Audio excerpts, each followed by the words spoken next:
وفي الأخير عضو وكيل الجامعة الشيخ الدكتور شهاب الدين لتقديم كلمة الشكر من نيابة عن رئيس الجامعة، فليتفضل مذكورا.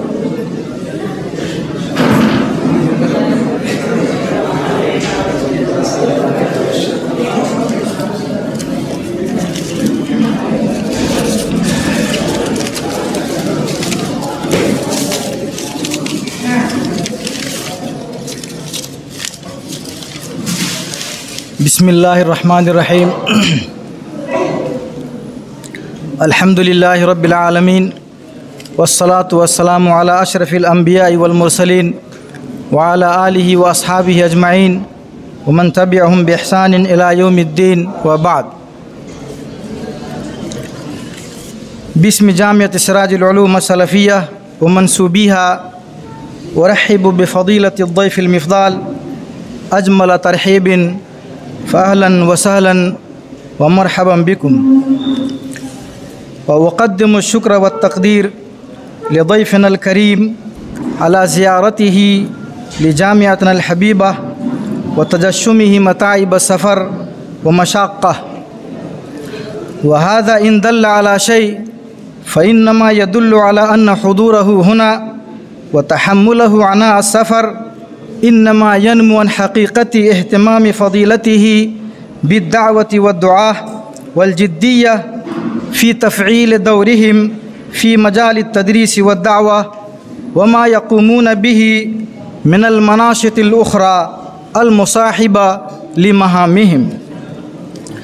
ضيفنا الكريم، إن الجامعة التي شرفتم رحابها بمقدمكم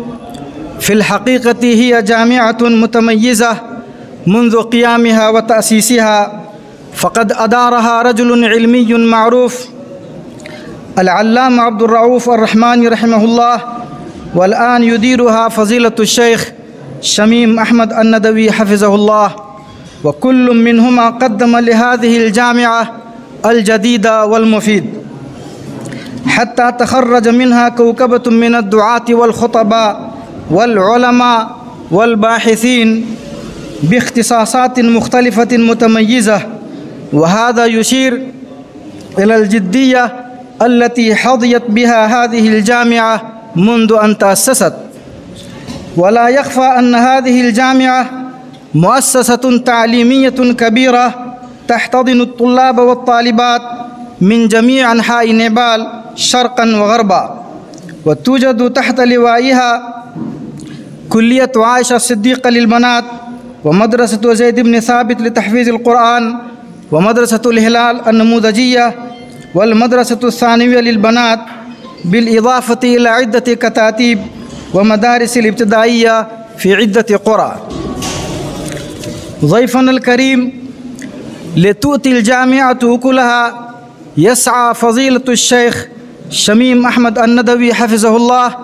دوما إلى التطوير والتحديث، سواء أكان ذلك فيما يتعلق بالأداء التعليمي أو فيما يتعلق بمجال الأنشطة المصاحبة للعملية التعليمية، وذلك على مدار السنة، ويسخر لذلك كافة قدراته ووسائله لتواكب الجامعة مسيرها حسب مقتضيات العصر الحديث ومتطلباته ومعاييره المتنامية. ويفكر كثيرا ويعقد دائما اجتماعات عدة لتذليل الصعوبات والعقبات التي تحول دون تقدم الطلبة وتميزهم، ولتصبح الجامعة بيئة صالحة جاذبة لهم ومحببة لديهم، ولتستمر المسيرة التعليمية ويكتمل الجهد وينشأ الجيل الصالح يقدم فضيلته الغالي والنفيس لأبنائه الطلاب. ولا أنسى في هذه الآونة الهيئة التعليمية في الجامعة،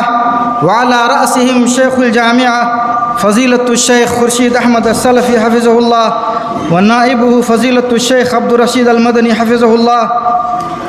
فإنهم يبذلون جهودا مضنية في رفع مستوى التعليم في هذه الجامعة، مما ساهم في تطورها وتقدمها वला यज़ालून युसाहिमून बिशक्लिन फ़आल फ़ी वद्अ मआयीर दरासिय्यह लितक्तसिबल जामिअतु क़दासतहा व तुलब्बी ततल्लुआत व इहतियाजाति तलबा अला निताक़िन औसा व अला नहविल मुलाइम लहुम व यकूनु लहा इअतिबारुन ख़ास बैन अख़वातिहा मिनल जामिआत वल मदारिसिल उख़रा। व फ़िल ख़िताम अश्कुरु मर्रतन उख़रा फ़ज़ीलत ज़ैफ़िना अल मुबज्जल अला हिर्सिही व इहतिमामिही बि उमूरि दावा व शुऊनि दुआत व ज़ियारतिही लिहादिहिल जामिआ व आमुल अन युवासिल दाअमहु व ताअवुनहु फ़ी शत्तल मजालात अल्लती तहताजुहल जामिआ व उसज्जिलु शुक्री व तक़दीरी लिहुकूमत ख़ादिमिल हरमैन अश-शरीफ़ैन अला दाअमि दुआत व ताअवुनिहिम अल्लज़ी हुवा मुफ़ीदुन लिल गायति लहुम व लिल जामिआत वल मदारिस वल मराकिज़ अल्लती हुम फ़ीहा याअमलून व ज़ालिका लिल क़ियाम बि अदाइल महाम बिशक्लिन फ़आल व अला अहसन वजहिन मतलूब हरसल्लाहुल हुकूमत अस्सऊदिय्या मिन कुल्लि सूइन व मकरूह। वस्सलामु अलैकुम व रहमतुल्लाहि व बरकातुहू। जज़ाकल्लाह खैर व बारकल्लाहु फ़ीक। मशरबे मेहरो वफ़ा है मसलके अहले हदीस, जादे सिद्क़ो सफ़ा है मसलके अहले हदीस।